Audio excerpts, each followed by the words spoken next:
बड़ी बहू। हाँ सासू माँ जी। बड़ी बहू, अभी तक तुम्हारा नाश्ता नहीं बना क्या?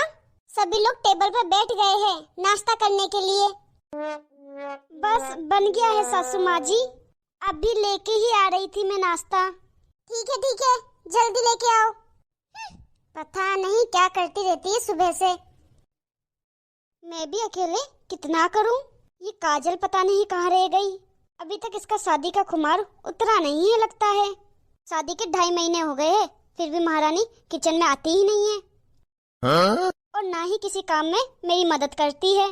आज तो मैं उससे पूछ ही रहूंगी कि आखिर ऐसा कब तक चलेगा, कब तक वो आराम करती रहेगी और मैं काम करती रहूंगी। सासू माँ जी। हाँ बोलो। सासू माँ जी, आप मुझे ये बताइए, आखिर आपकी छोटी बहू कब तक आराम करती रहेगी? मैं अकेले सारा दिन कितना काम करती रहूं सासू माँ। अरे तो क्या हुआ, अभी वो नई है और काम करने से तो घिस थोड़ी ना जाएगी। और हाँ बड़ी बहू, आज मैंने छोटी बहू को नाश्ता करते हुए नहीं देखा। क्या बात है, तुमने उसे कुछ कह तो नहीं दिया? अरे नहीं सासू माँ जी, मैं क्यों भला उसे कुछ कहूँगी? आप ही कैसी बातें कर रही हो? तो फिर आज मेरी छोटी बहू ने नाश्ता क्यों नहीं किया? पता नहीं माँ जी, अब तो वो ही बता पाएगी कि उसने नाश्ता क्यों नहीं किया। बड़ी बहू, तू उसकी जेठानी है, तू उससे पूछ नहीं सकती कि उसने नाश्ता क्यों नहीं किया? या तो उसकी तबीयत खराब होगी, जाके उसे उसके कमरे में पूछ ले। क्या मैं पूछूं? क्या कर रही है? हाँ तू पूछेगी। अब मैं उसके कमरे में जाऊंगी तो अच्छा थोड़ी ना लगेगा कि जेठानी के होते हुए सास को छोटी बहू के कमरे में जाना पड़े। अभी वो नई है, उसको अजीब लगेगा मेरा जाना उसके कमरे में। हाँ ठीक है माँ जी, मैं पूछती हूँ जाके। बिना कहे कोई भी काम ढंग से नहीं कर सकती है, हर चीज मुझे ही बतानी पड़ती है। काजल। हाँ दीदी बोलिए। ये मोबाइल लेकर क्या कर रही है? नाश्ता वास्ता नहीं करना है क्या तुझे? वो दीदी, आज एकादशी है ना, तो मेरा व्रत है, इसीलिए मैंने नाश्ता नहीं किया। मैं हर महीने एकादशी का व्रत करती हूँ, मायके में भी करती थी तो यहाँ पे भी कर रही हूँ। आप लहसुन प्याज का खाना बना रही थी ना किचन में, इसीलिए मैं नहीं आई। अरे काजल, तो तुम्हें बता देना चाहिए था ना कि तुम्हारा व्रत है। दीदी अब मैं क्या ही बोलूँ, व्रत में मेरा अलग खाना रहता है, मैं लहसुन प्याज बिल्कुल नहीं खाती। अब मेरा नया ससुराल है ना, इसलिए मैं सबसे बोलने में झिझक रही हूँ कि क्या बोलूँ और क्या नहीं बोलूँ। और किचन में लहसुन प्याज का खाना बन रहा है तो मैं किचन में कैसे जा सकती हूँ? अब व्रत में मैं कैसे किचन को साफ करके खाना बना सकती हूँ? ज्यादा देर किचन में खड़ी रहूंगी तो चक्कर आ जाएंगे ना मुझे। अरे कोई बात नहीं काजल, तुम बताओ तुम व्रत में क्या क्या खाती हो? मैं किचन को अच्छे से साफ करके अभी बना देती हूँ तुम्हारे लिए खाना। दीदी अगर आप बनाना ही चाहती हो तो साबूदाना की खीर बना देना, कुट्टू के आटे की पूरी बना देना और साबूदाने की खिचड़ी बना दीजिएगा। और हाँ, मेवे का हलवा बनाना तो मत भूलना, और साथ में आलू की चिप्स भी बना देना, और अगर हो सके तो 1 गिलास अनार का जूस भी बना दीजिएगा। ठीक है काजल, मैं अभी बना के लेकर आती हूँ। थैंक यू दीदी। चलो अब काजल के लिए जल्दी से कुछ बना देती हूँ। बहू, अरे ओ बहू, अरे बहू कहाँ चली गई? ये देखो, ये महारानी यहाँ पर है और मैं इतनी जोर जोर से आवाज दे रही हूँ, सुनाई नहीं दे रहा तुझे? क्या हुआ सासू माँ जी? बड़ी बहू, तुम्हारा ध्यान कहाँ रहता है? मैं इतनी जोर जोर से आवाज दे रही हूँ और तुम्हें सुनाई नहीं दे रहा है? वो माँ जी, मैं साबूदाने की खिचड़ी बना रही थी तो इसी वजह से मुझे आवाज सुनाई नहीं दी। क्या साबूदाने की खिचड़ी? बड़ी बहू, तू तो बड़ी चटोरी होती जा रही है। अभी थोड़ी देर पहले ही तो तुमने नाश्ता किया है, अब तो साबूदाने की खिचड़ी बनाने लग गई। अरे नहीं माँ जी, ये मैं अपने लिए नहीं बना रही, ये तो मैं आपकी छोटी बहू के लिए बना रही हूँ। आज काजल का 11 का व्रत है ना, तो उसी के लिए खाना बना रही हूँ। क्या व्रत का खाना? हाँ माँ जी, आज काजल का एकादशी का व्रत है, वो हर महीने रखती है एकादशी का व्रत। वाह, मेरी छोटी बहू कितनी समझदार है। नजर न लगे किसी की। हाँ? सीख, जरा सीख, तू भी कुछ सीख उससे, अपनी छोटी देवरानी से कुछ सीख ले। आज तक तुमने अपने मन से कोई व्रत नहीं किया होगा, और देखो मेरी छोटी बहू कितना पुण्य कमा रही है। तुम तो नवरात्रि तक का व्रत नहीं करती हो, और मेरी छोटी बहू को देख हर महीने एकादशी का व्रत करती है। तभी तो उसे मेरी जैसी सास मिली है। मम्मी जी मैं भी तो इतना कुछ करती हूँ, आप मेरी तो कभी तारीफ नहीं करते। क्या तारीफ करूँ तेरी, क्या अच्छा करती है तू? माँ जी आप एक बहू से सर पे पल्लू रखवाती हो और दूसरी को कुछ नहीं करवाती। हाँ तो तेरी शादी हुए कितने समय हो गए हैं, अब तू पुरानी बहू है और मेरी नई बहू, छोटी बहू आज के समय की है, आज के मॉडल की है। वो सर पे पल्लू नहीं रखेगी और तुझे रखना पड़ेगा। अब ऐसे मुंह लटका के क्यों खड़ी है? मेरी कुछ सहेलियां आ रही है, उनके लिए चाय नाश्ते की तैयारी कर ले। ठीक है माँ जी। आई बड़ी पल्लू हटाने वाली।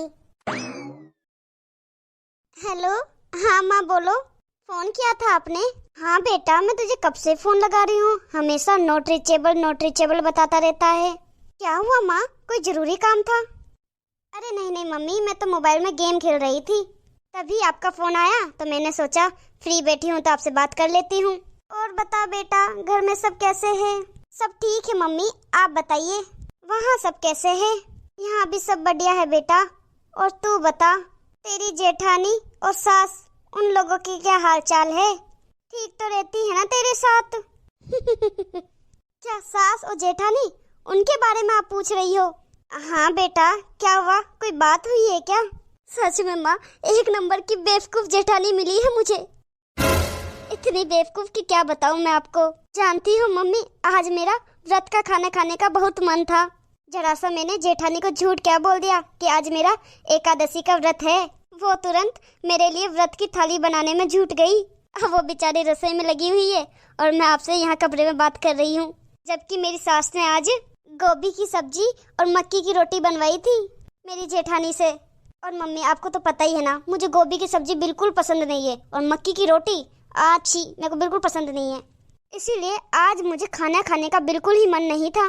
बस मम्मी मैंने जेठानी से थोड़ा सा प्यार से बोल दिया कि आज मेरा व्रत है, मुझे व्रत का खाना खाना है दीदी, तो वो तुरंत किचन में चली गई मेरे लिए खाना बनाने। इतना सारा खाना बनाने के लिए सच में मम्मी ससुराल में ऐसी बेवकूफ जेठानी होनी चाहिए।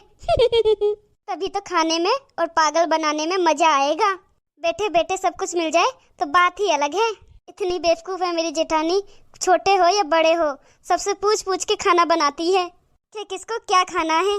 फिर चाहे रसोई में खड़े खड़े उनकी टांगे ही ना टूट जाए, बीमार हो जाएगी तब भी दवाई खा खा के काम करती है। और एक मैं बीमार नहीं होंगी तो भी बीमारी का नाटक कर लूंगी। मेरी जेठानी तो पता नहीं कौन से पत्थर की बनी है, कितना भी काम करा लो भाग भाग के करेगी, पर उसे पता नहीं इस चीज का मैं कैसे फायदा उठाऊंगी। और मेरी सास मम्मी मेरी जेठानी को अपनी पाँव की जुत्ती समझती है और मुझे अपना सर का ताज।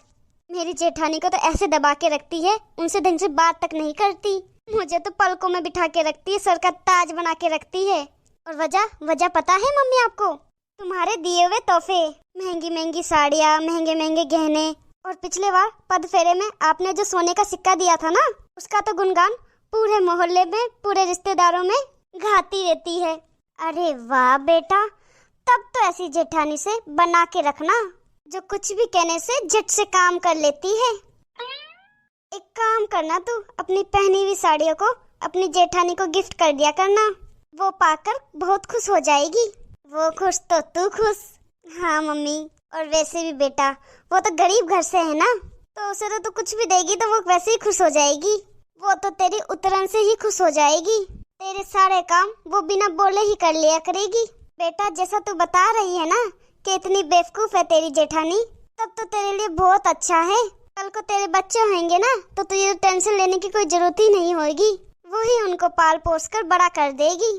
मुझे तो सुन के बहुत अच्छा लगा कि तेरी जेठानी इतनी अच्छी है और बेवकूफ है। बेटा तू तो अपने ससुराल में राज करेगी, राज। हाँ मम्मी तुम सही कह रही हो, मैं तो यहाँ राज करूंगी, राज, और सबको अपने उंगलियों में नचाऊंगी।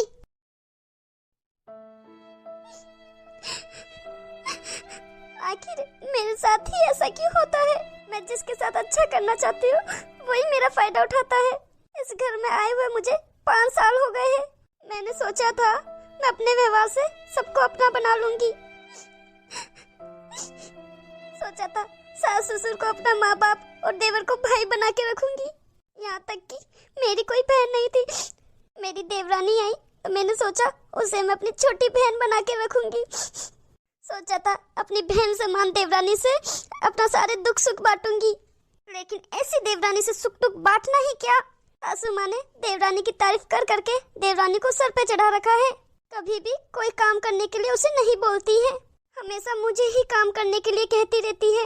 मुझे तो शादी के दूसरे दिन ही काम में लगा दिया था और देवरानी के तो 2.5 महीने हो गए हैं।